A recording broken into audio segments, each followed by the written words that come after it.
Hello class, this is Ravi Singh, your computer science teacher, and today we are going to discuss database management system, which is the part of your academic curriculum.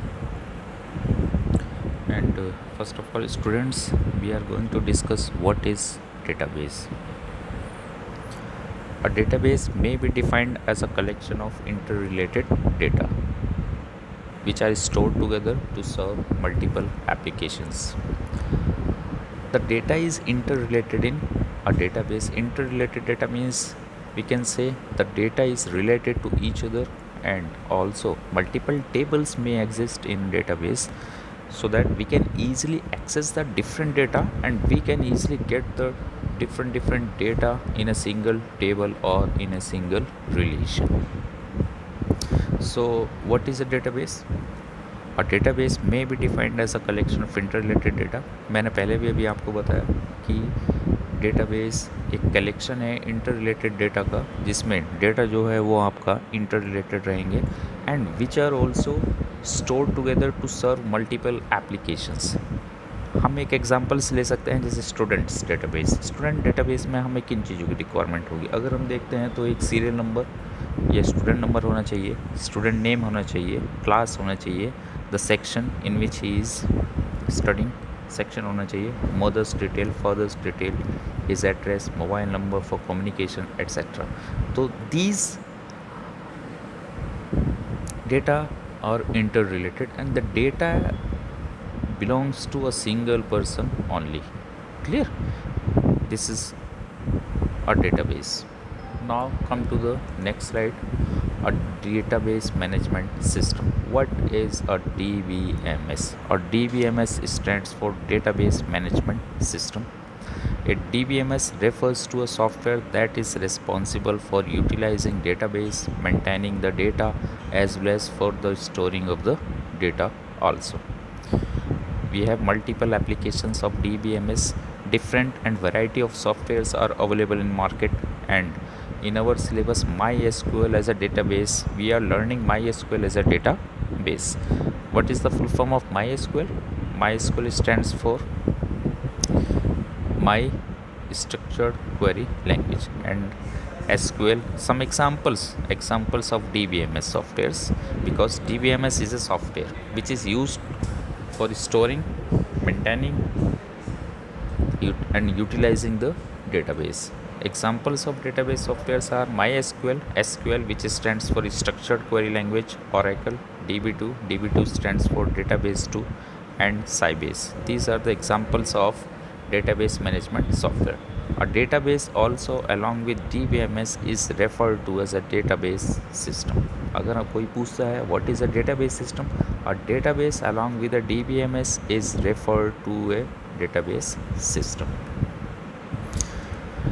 Now what is data redundancy? Sometimes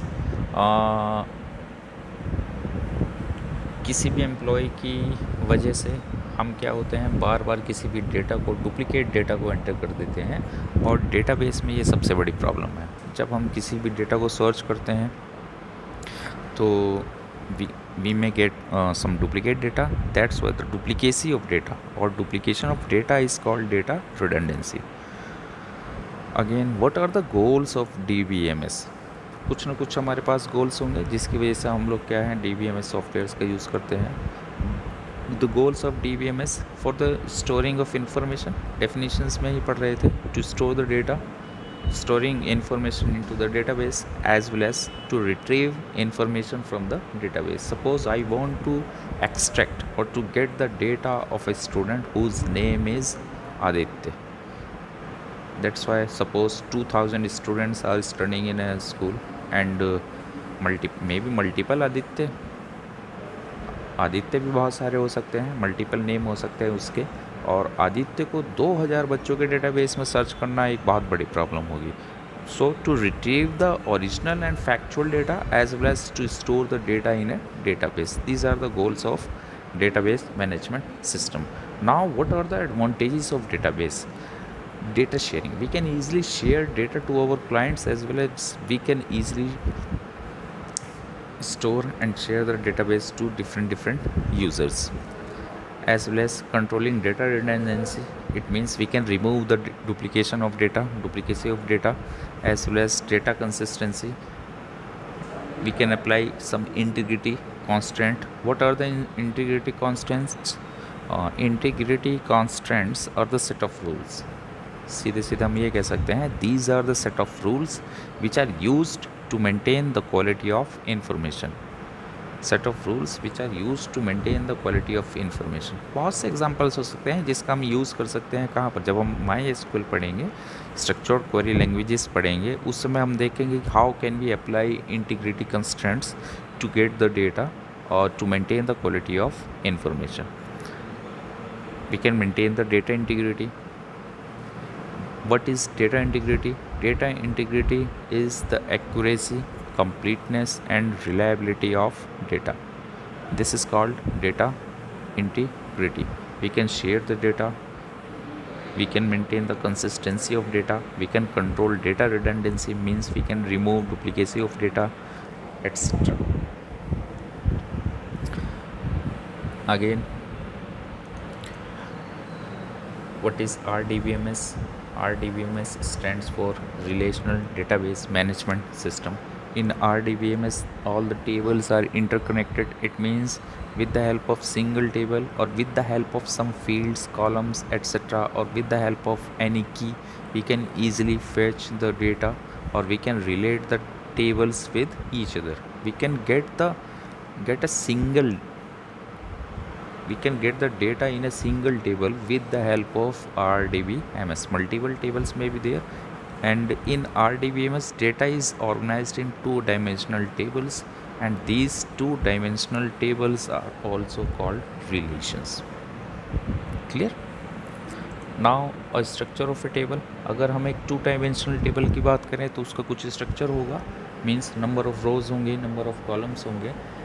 इन्हीं number of rows और columns के कुछ names होंगे. उन्हीं names को हमें समझना है जिससे हम एक टेबल के स्ट्रक्चर को ईजिली क्या कर पाएँ, आइडेंटिफाई कर पाएँ. तो आपके सामने एक पिक्चर आ रही होगी स्ट्रक्चर ऑफ ए टेबल. इस टेबल्स में जो आपके कुछ वर्टिकल कॉलम्स दिखाई दे रहे होंगे और कुछ रोज़ आपको दिखाई दे रही होंगी. द वर्टिकल कॉलम्स और कॉलम नेम्स,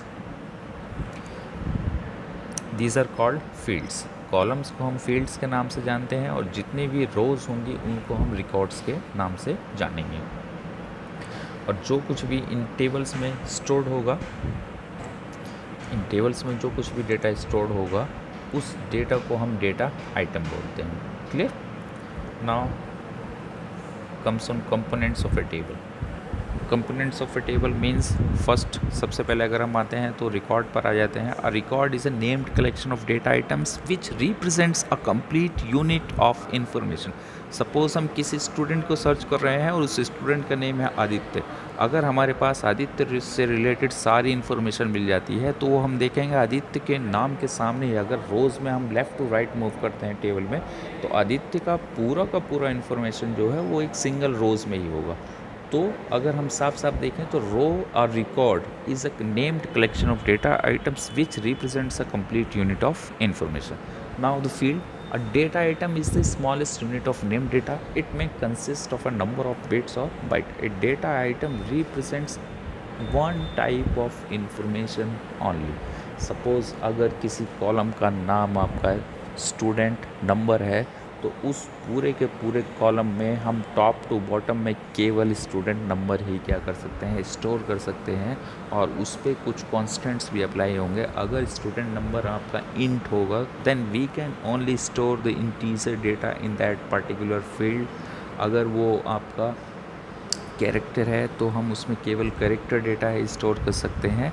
इसी वजह से it may consist of any number of bit और bytes and it represents only one type of information. Now the tuples, number of rows in a table. Tables को हम relations भी बोलते हैं, आपको ये ध्यान रखना होगा.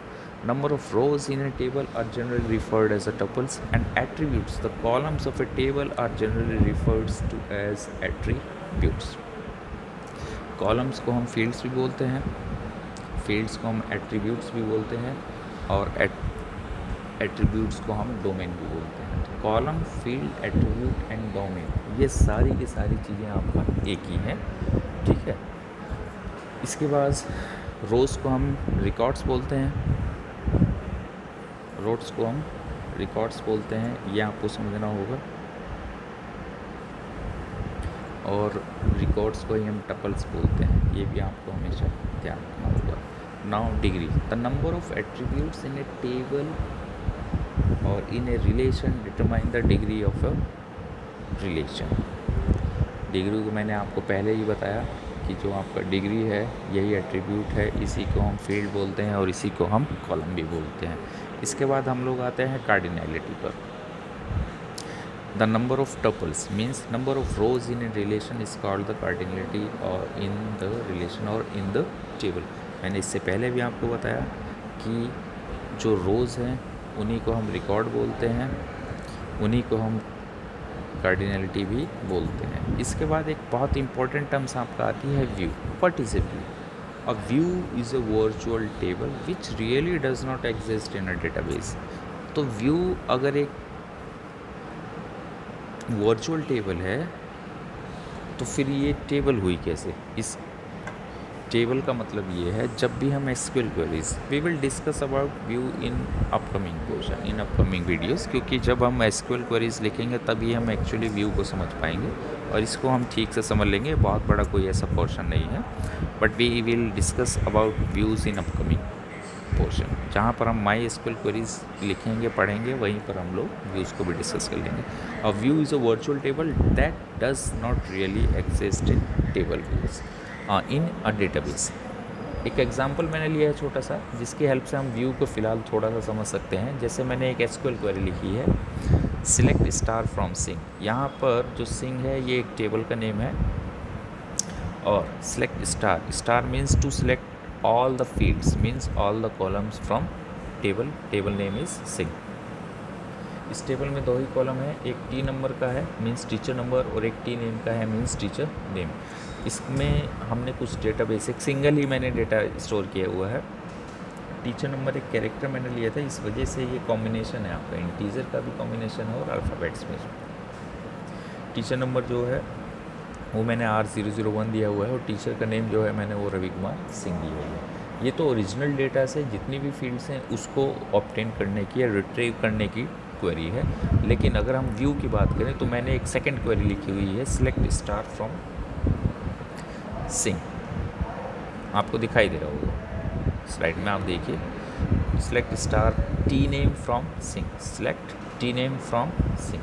यहाँ पर मैंने स्टार अप्लाई नहीं किया है, केवल एक फील्ड का नाम मैंने लिख दिया है T name.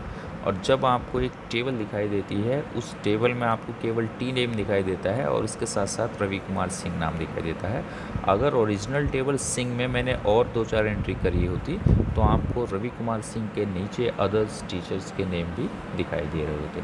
This is a view, this table does not exist in a table in a database.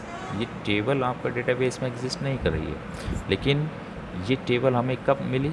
जब हमने एक क्वेरी लिखी। क्वेरी क्या लिखी? सिलेक्ट टी नेम फ्रॉम सिंग। इसी तरीके से हम और भी क्वेरीज लिखते हैं तो हमें एक टेबुलर फॉर्म में डेटा ऑब्टेन होता है, और ये जो टेबुलर फॉर्म में डेटा मिलता है ये डेटाबेस में कहीं पर भी स्टोर नहीं होता है, ये केवल एक व्यू है जो हमें डिस्प्ले होता है क्वेरी लिखने की वजह से। That's why views are called a data, a virtual table, or data that really does not exist in database. Clear? Now we are about to end our topic. This is the basic concept of a database management system, and in upcoming portion we will discuss about primary keys and foreign key, primary key, foreign key and candidate key, plus some database commands means TCL command, DDL command, etc. Thanks for watching my video. That's all for the day.